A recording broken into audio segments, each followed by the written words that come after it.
Barcelona, 1945. Dusk fell almost superstitiously, with a cold breeze and a mantle of purple light that slid between the gaps in the streets. I quickened my pace, and 20 minutes later, the front of the university emerged like a ship anchored in the night. There seemed to be hardly any students left on the premises. The echo of my footsteps followed me through the corridors and the galleries that led to the cloister. The leaves on the orange trees in the cloister shimmered with tears of silver, and the sound of the fountain wove its way through the arches. I looked carefully around the patio, contemplating disappointment, or maybe a certain cowardly sense of relief. But there she was, sitting on the benches, her silhouette outlined against the fountain, her eyes looking up towards the vaults of the cloister. I noticed she didn't have her folder of books with her, and I suspected she hadn't had any classes that afternoon. Perhaps she had just come here to meet me. I swallowed hard and walked into the cloister. The sound of my footsteps on the paving gave me away, and Bea looked up. She had a smile of surprise, as if my presence were just a coincidence. "I thought you weren't coming," said Bea. "That's just what I thought," I replied. "I've come because I want to prove to you that you were wrong about what you said the other day, Daniel. I'm going to marry Pablo, and I don't care what you show me tonight. I'm off to El Ferro as soon as he's finished his military service." I looked at her as if I had just missed a train. I realized I spent 2 days walking on air, and now my world seemed to be collapsing. And there I was, thinking you had come because you felt like seeing me. I managed a weak smile. I noticed her blush self-consciously. "I was only joking," I lied. "What I was serious about was my promise to show you a face of the city that you don't yet know. At least that will give you a cause to remember me or Barcelona, wherever you go." There was a touch of sadness in Bea's smile as she avoided my eyes. "I nearly went to the cinema, so as not to see you today." "Why?" Bea looked at me but said nothing. She shrugged her shoulders and raised her eyes as if she were trying to catch words that were escaping from her. "Because I was afraid perhaps you were right," she said at last. I sighed.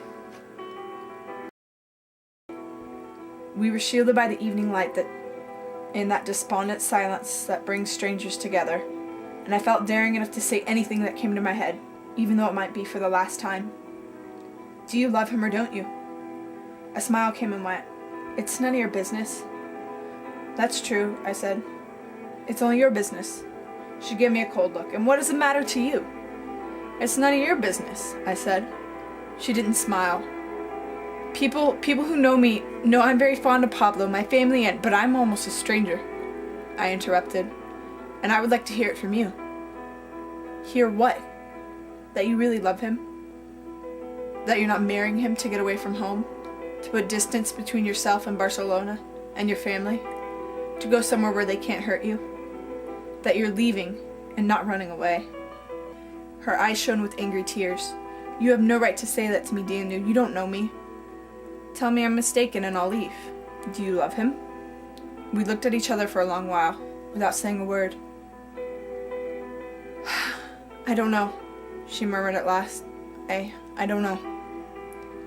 Someone once said that the moment you stop to think about whether you love someone, you've already stopped loving that person forever, I said. Bea looked for the irony in my expression. Who said that?" "Someone called Julian Carax." "A friend of yours?" I caught myself nodding. Sort of. You're going to have to introduce me to this friend. Tonight, if you like." We left the university under a blue sky and wandered aimlessly, going nowhere in particular. Just getting used to walking side by side. I felt that she regretted what she had said to me in the university, that the words still hurt her and were gnawing at her. "Listen, what I said to you before," she said suddenly. You won't mention a word to Thomas, will you?" "Of course not. I won't tell anyone."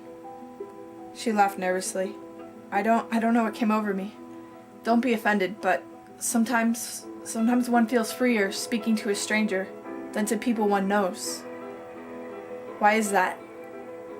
I shrugged. "Probably because a stranger sees us the way we are, not as he wishes to think we are." "Is that also from your friend Carax?" "No. I've just made it up to impress you." "And how do you see me?" "Like a mystery."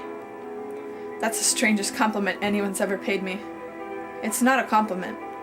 It's a threat. What do you mean? Mysteries must be solved.